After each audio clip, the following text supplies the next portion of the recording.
a bit better. This room doesn't know whether it wants to be super bright or super dark, so it changes all the time. So I'm having to just kind of muddle through.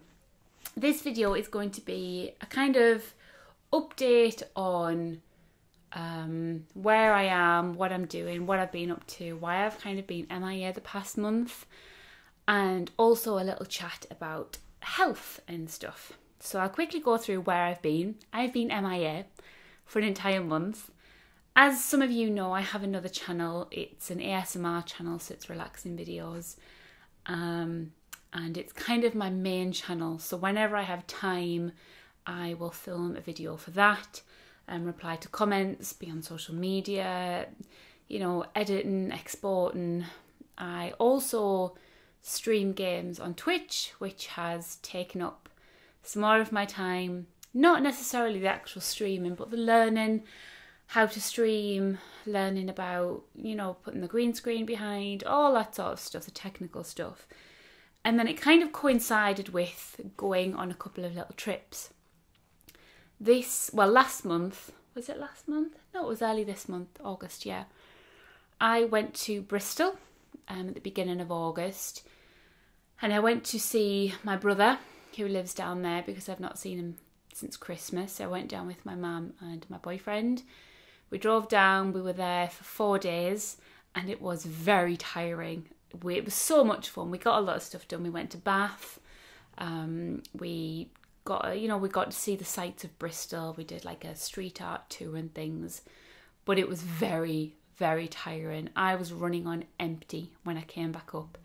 I came back up and I had 2 days back home before I had to pack again and go to Edinburgh. It's so hard, isn't it? I moan about it, but I enjoyed it. It was just really tiring because I never really got my energy back. So I went up to Edinburgh for the Edinburgh Fringe Festival, a comedy festival, to watch some comedy and things because that's what I work in. I work in comedy. And I just came back and everything just kind of went to pot, if I'm honest. I have been so lax about writing things down and planning and scheduling, and I thought that I could kind of juggle everything without writing anything down. I thought, yeah, I'll know what to do. Turns out I don't. I no idea what to do, when to do it if I don't write it down. So I'm going to have to start planning what I'm going to do, scheduling my time. So this time between then and then I do this. Cooking, I will do another video on my meal planning, how that's going or how that's not going. It's changed a lot since the last video I did. It has changed a lot. Hopefully for the better, makes it more manageable, but I won't go into that because I'll do a separate video. And that's kind of where I've been the past month. I find that I'm so scatty and I try and spread myself out so thin that I actually get nothing done. I need to sit down and have a block of 4 hours on one thing, and then I get something done, then I'll swap to something else. Because I will literally try and do 5 jobs at once, and I'll have all these tabs open on my computer and I'll switch between each one, and I never actually get anything done. And it's not until like a week later where I think, oh, I've not actually got anything done, even though I've worked a solid week. So I'm having to essentially schedule myself. I think that was all I really wanted to chat about with that, where I've been and whatnot. The main reason I kind of did this video was a bit of a health vlog. Vlog would it be? Maybe a health update, a health chat. Sorry, someone was at the door. Where was I? Yes, the main reason I'm actually doing these videos. This video, it's kind of a health chat, a discussion about health and things. And I am watching a YouTuber who is pregnant. You'll probably know who it is. And it's lovely to, you know, hear about the updates and what they're expecting and how everything's going. And it's nice. It's a pleasant thing. But it's also good to chat about the not so good things. I'm quite a private person. But I don't feel that keeping this kind of under my hat and not discussing it would do me any good. I actually feel the opposite. When you're not very well, it's kind of good to have a chat with somebody who's gone through something similar or somebody who knows about it because it kind of gets things off your chest and almost feels like you're not alone a bit. Like, oh, well, you're going through this and you're going through this. Just so you know, it's nothing terrible. Like, the way I'm making out, it's nothing bad. It's just like a few small procedures. So I'll get into it rather than torturing you with it. So yeah, basically the reason I'm chatting about it is because as soon as I found out what procedure I was getting, I was on Google looking up like what it consisted of. Then I was trying to find other people on Twitter who'd had it to sort of see if they were in pain the next day, what to expect. And I guess putting my story out there would aid someone who's in my position now looking at, oh, you know, I'm getting this procedure, what can I expect? So basically I'm getting a cystoscopy, which is a camera that goes up into my bladder via my urethra. Oh, my heating's ticking on there. The reason I'm getting this is I will try and keep this as short as possible. Back in January, I started to get a pain in the side, usually where you'd get a stitch, kind of under the bottom of my left rib. And it was kind of an aching pain, like a stitch pain, but a bit milder. Never really noticed it that much. And in, I think, April, I decided for some reason I need to drink more water. So I upped my water intake substantially and the pain increased substantially to the point where I thought, I've had this pain for 3 months now, and it wasn't like I was aware of it. It would come and go and come and go, and you know, I might go for an entire week without this pain and I'd forget I had it, and then I'd get it for another day. So when it got really bad, it kind of triggered and thought, right, I need to go at the doctor's. And I also got pain in my lower back. So straight away the doctor thought, could be kidney stones. I did also tell the doctor, well, the doctor knew anyway, the back end of last year I had a string of UTIs, which is a urinary tract infection, better known as cystitis really. And I had probably 3 of those in 3 months. I just kept on getting them, so I was on antibiotics for them all the time. So straight away they thought could be kidney stones. So she sent me for an x-ray. I think I got the x-ray the next day. When I was getting the x-ray, the person said, I can't actually see any kidney stones on the x-ray, but the urologists will be able to look closer than me. I had to wait 10 days for those results. Nothing. Then I got told I was going for an ultrasound. I had to wait 6 weeks for the ultrasound appointment. They were like, oh, wait 6 weeks. If you haven't got anything in 6 weeks, then ring back. Had nothing through 6 weeks, rang up straight away. I'm like, I've been waiting a month and a half for an appointment. They got me in straight away. Went for the ultrasound. They couldn't find anything, but they did notice that my bladder only had 100 millilitres of fluid in, and I said I needed the toilet. Which was right, because they were actually pressing on my bladder at the time. They said, do you need the toilet? And I'm thinking, well, yeah. But I did have to drink, I think it was an entire litre of water an hour before. So they thought maybe there's something wrong with her bladder because, you know, it's not filling up properly, or she feels like it's too full when it's not that full. So I got referred to a urologist. My first urologist appointment was actually at the beginning of this month. We're in August now, right at the back end of August. So I had an appointment with the urologist, explained everything to him, and the first thing he said was, right, I think we should do a cystoscopy. Bit shocked, wasn't kind of expecting that. Thought maybe, you know, he'd go in and be like, oh, we'll try you on these tablets, and then that would be it. But I got told I was having a cystoscopy. The one I will be getting is under general anaesthetic, which I have my own concerns about that. And I have been told, the NHS website told me that there's 2 types. You get one, which is like, essentially, the camera's like that thin. It's banging on the microphone. It's that thin, and that is done under local anaesthetic. And then there's a thicker, it's like a little pole, and it's rigid, and that one gets done under general anaesthetic, and that's actually got stuff inside that can, you know, if you need to take a tissue sample, that you can actually take a tissue sample there and then. But then I spoke to a nurse when I was seeing a nurse last week, and she said, oh no, you just get the small camera. So I'm not entirely sure what I'm going to get, but I'm going to be under general anaesthetic, so I probably won't care. I probably won't know what I get because I'll be out like a light. Concerns about general anaesthetic. I might go into this in another video, but I had a very, very bad phobia, a emetophobia it was, and that is a phobia of throwing up.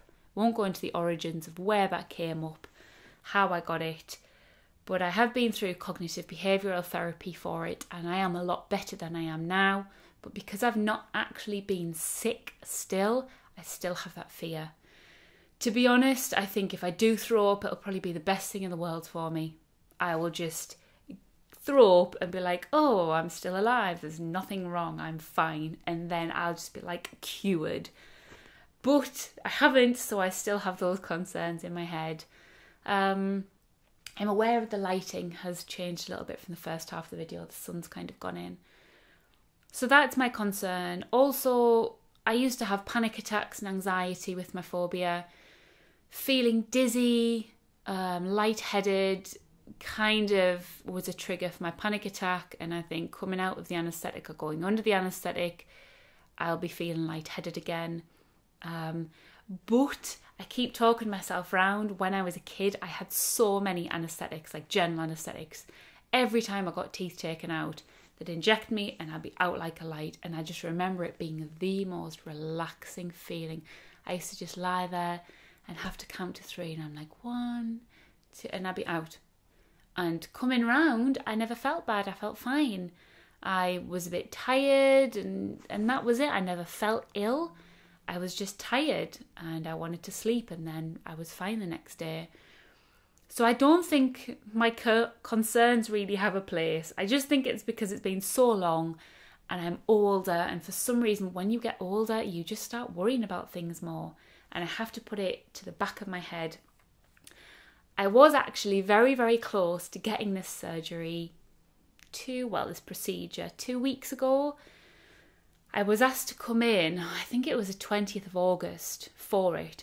I went in, got all my blood pressure taken, went through my allergies to medicines and stuff, which turns out I am actually allergic to something, which is a point. If you ever go in there and they say, are you allergic to anything? Don't just say no. If you're not sure, say, I'm not sure. Because I said, not that I know of, and we looked, and I'm allergic to, what's it called, Nisprin, or it's like an aspirin, I think. It sounds like aspirin, Nisprin.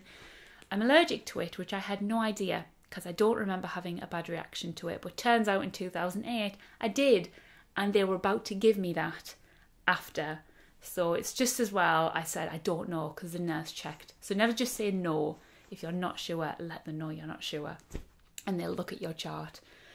So yeah, got checked out, got in my gown, my fancy little gown, my paper pants, got my thrombosis socks on, and I was literally sat there waiting for the anaesthetist to come in, talk me through what's going to happen, and then go for the procedure. Surgeon came in and said, sorry, the last surgery, there was some complications, it took longer than expected, we're going to have to cancel yours. And I was so close to tears, just because I'd built myself up and I was so ready, and then all of a sudden it's like, right, you know, all this work you've done, you've fasted and you've not had any water and you're just all over the place. Yeah, that's not happening now.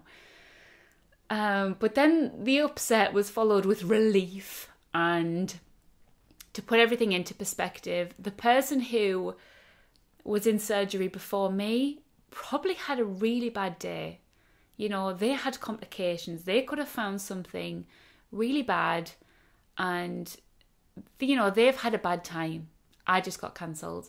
So to try and put it in perspective, I'm like, there's someone out there way worse than me right now. The reason I got cancelled is because if I had mine, then the next person had theirs. We'd get later and later and later, and then every single patient who was in that day would have their appointment run way past, to the point where the last patient could be waiting 2 hours over. So it's easy just to cut somebody out of the middle and then everyone's back on schedule. And it just so happened I was the one to be cut out. It happens. Everyone was kind of saying, oh, it's terrible. I'm like, yeah, it is. But you know what? It's life. That's what happens. So I'm scheduled in for the procedure the 2nd of October. I'm going to do another video to update you on how it went. Obviously, what happened afterwards, how I kind of dealt with it. I don't think I'm going to be in that much pain because I am going to be given painkillers afterwards. I did say I'm going to be so thirsty, and she said, don't worry, we'll give you lots of fluids. So I don't know if I get fluids during or what. But yeah, I'll update you on how it went, what kind of pain I was in, what to expect if you're getting this procedure. And also I'm getting a CT scan the week after. So that's going to show up, you know, they're looking at my bladder, which is down there, and the pain's actually up here. So something could be wrong with my bladder that's causing pain up here, or it could be a separate thing. I don't know. Hopefully they'll find something small and they'll fix it. To be honest, finding something bad hasn't even entered my head. I'm just kind of worried about the actual procedure. I haven't even thought about the reason they're actually going in there to look to find something. There's no point thinking like that. If they find something, they find something. I'll deal with it. There's no point worrying myself over it beforehand because that's not going to do me any good. So if you are going through something similar, if you're getting this procedure, if you've had it, let me know what you thought. Obviously, don't really want to hear any horror stories. I'm not getting a local anaesthetic, I'm getting a general anaesthetic. So I have heard that local anaesthetics in men can be more painful because obviously they can only numb so much. But obviously I'm going to be letting you know what a general anaesthetic on a female is like and how I am afterwards, and just share my kind of health story. And hopefully I'll only have to do 2 or 3 videos about this specific problem and they'll have found what it is and it would have gone away. If you did enjoy this video or you found it useful, let me know and I can do another one about my journey through cognitive behavioural therapy and a story of how I got the phobia, where it stemmed from and all that sort of stuff. I won't go into this video because it's a long story and I don't want to bore you all with it. But yeah, this is just me sharing my health issues in the hopes that someone going through a similar thing can kind of watch this and feel comforted that, you know, there's someone else out there going through pretty much the exact same thing, and you won't feel as alone. There's obviously people in the world going through far, far worse, but, you know, everything is relative to yourself. Hope you kind of enjoyed this video. I'm not sure that's the right thing to say. I'll see you next time. Anyway, take care. Bye.